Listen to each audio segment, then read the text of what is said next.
Have you ever had the perfect thing to say come to mind just after a conversation ended? Ever thought, I wish I would have said this or that differently? You're not alone. One Last Word podcast is an outlet for every wish I would have said, hadn't thought of that before moment. Every Monday, pastors from Living Hope Church will engage with the recent Sunday morning conversation and drill down a little deeper. Catch a short snapshot of the message and hear something new and unexpected. One Last Word provides the opportunity to not let those challenging ideas and deeper thoughts go left unchecked. Join us as we get in One Last Word. Well, hello, my fellow wanderers and ponderers.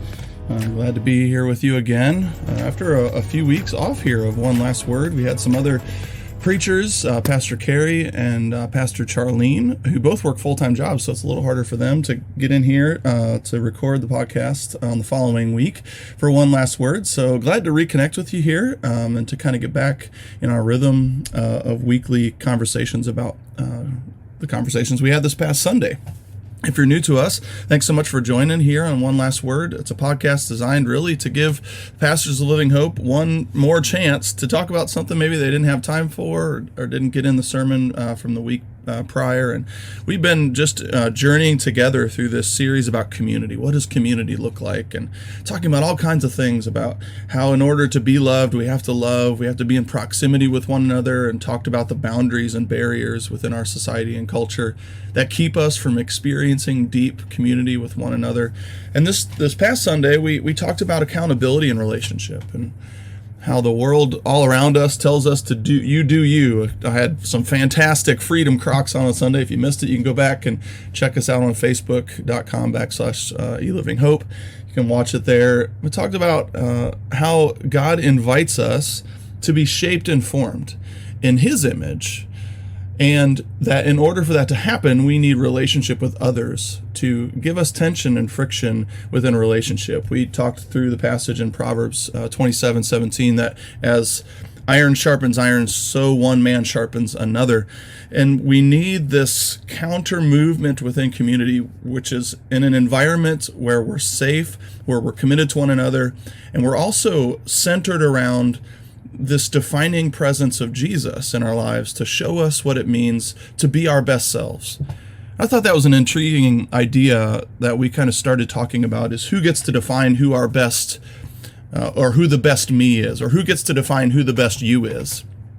And the truth is, in life, there are influences all around us all the time trying to shape us into an image that is counter oftentimes to the image of Christ. And as Jesus followers, we're invited to be made into His image. And that assumes that we're not currently the best version of ourselves that we long to be.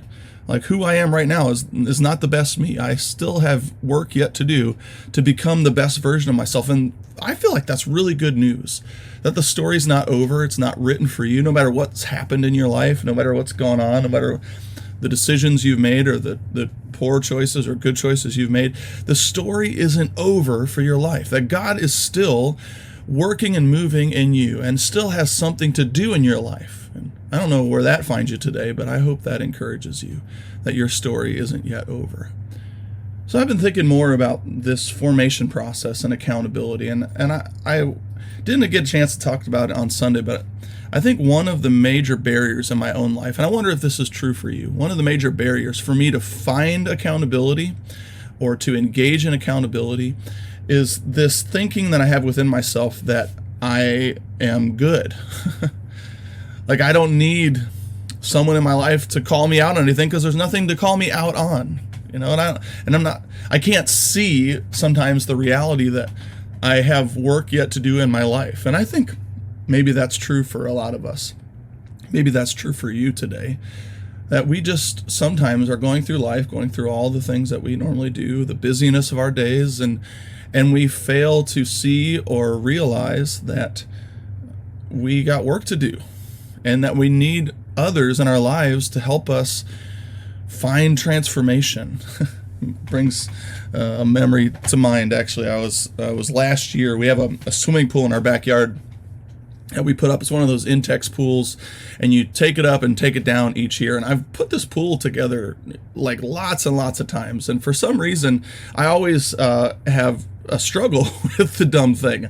And so last year I'm getting all the pieces and parts out, and I'm starting to put it together. And as I'm starting to put together, a strange thing happens. All my kids kind of scatter sometimes. I'm getting better with this, but when I put things together, they know that there might be frustration along the bend. And I was feeling good at this time, and I'm starting to snap things together and put the legs together and get it all assembled. And early on in the process, my beautiful, loving, wise wife comes over and says, "Hey, John, I think maybe you're not supposed to put the legs on yet." And I looked at her with all the loving compassion of a husband who knows everything about everything, and told her no, that wasn't true, that I was doing it just fine.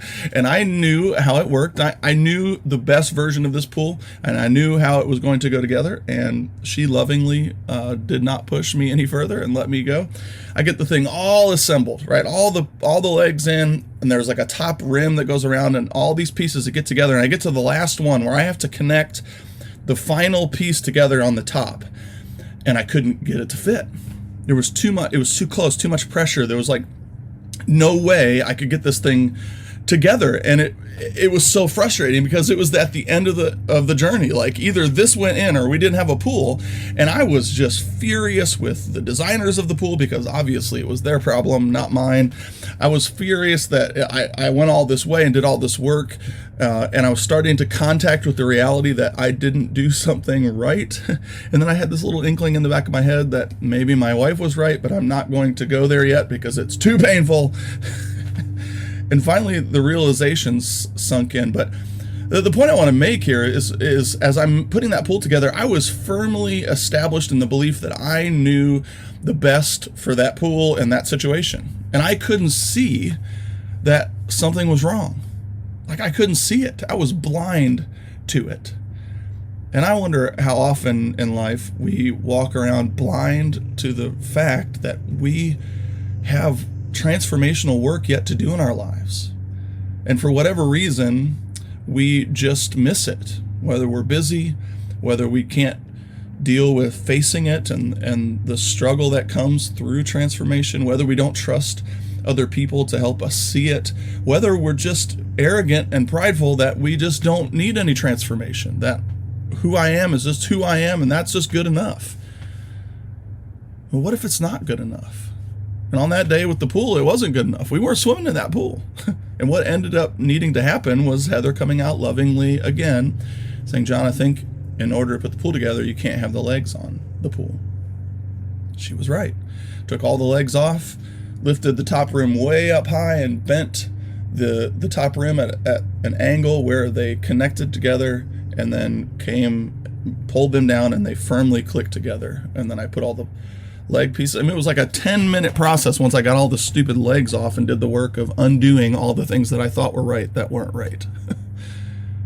And I think maybe that is just a principle that we need to lean into a little bit more on this one last word today. That maybe the challenge for you and for me as we come in the outflow of this accountability conversation is just dealing with the truth that you have not yet arrived. And that you also need someone else in your life to point out to you the ways that you're not living like you should. And maybe you're so blind to it, you're convinced that it's just the way it should be. This is how things are and they're never going to change.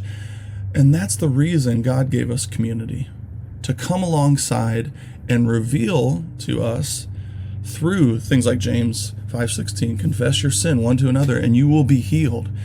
And when we talk about the brokenness of our lives and when others are involved in that process, we're moved along to a place of healing. And healing just represents wholeness.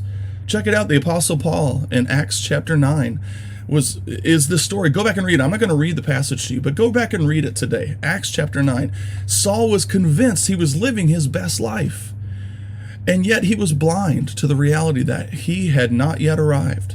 And there wasn't a person in his life to reveal to him until Jesus showed up on the scene. And really, in kind of a funny reversal, Jesus blinds Paul, but really, in effect, he gives him sight. Where all of the life before Christ, Paul was blinded. And Jesus brings about this transformation where he takes him into the darkness, makes him realize his brokenness, and then through the brotherhood of the community of faith, through the other apostles, the Apostle Paul comes to this knowledge, this vision of who he might be if he were to be made in the true image of the Messiah. And really that's what it comes down to for all of us. Just like the Apostle Paul, just like me on that day with the pool, we need to come face to face with the truth that we have not yet arrived. And when we do, and we can find our way to the center that is Jesus, others can begin to help us see how Christ might form us and heal us and change us and make us new. I wonder today if you, like me, are blind. Maybe you just need that challenge. The realization that you just might be blinded today to the reality that you can't see what needs to change in your life.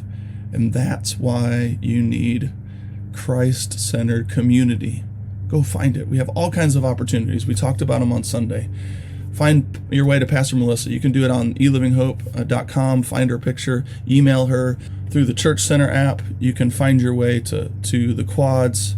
Join a missional community, join a quad, find your way to engaging conversation on Sunday at church.